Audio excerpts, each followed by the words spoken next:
We also examined statements attributed to the Vice President that some characterized as conditional or not serious. Representative Bong Suntay even suggested that certain remarks were merely a joke or might fall under imagination. And that was when Representative Janice Digamo rose. She did not speak in anger.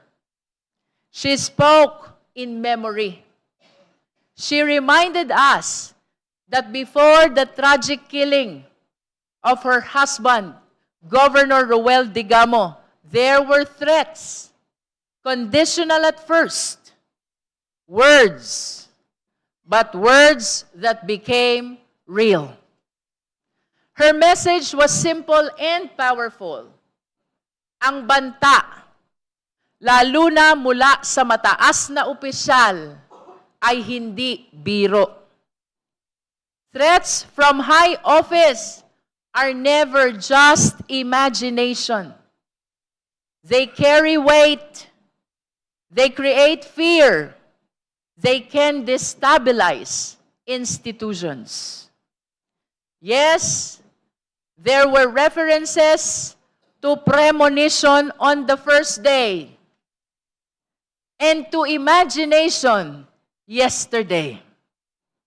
At one point, an example involving a public figure seen in a mall was offered to illustrate the harmlessness of imagination.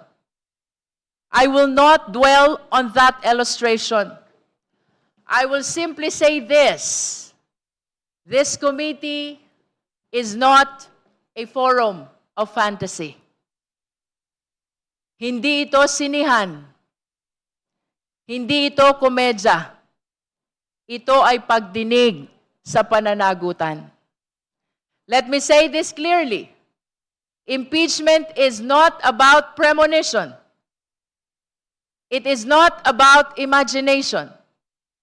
It is about constitutional accountability. At this stage, we are not deciding guilt. Hindi pa ito hatol. The question before us is narrower but crucial. Are the allegations, if assumed true for purposes of this stage, sufficient in substance to warrant further proceedings?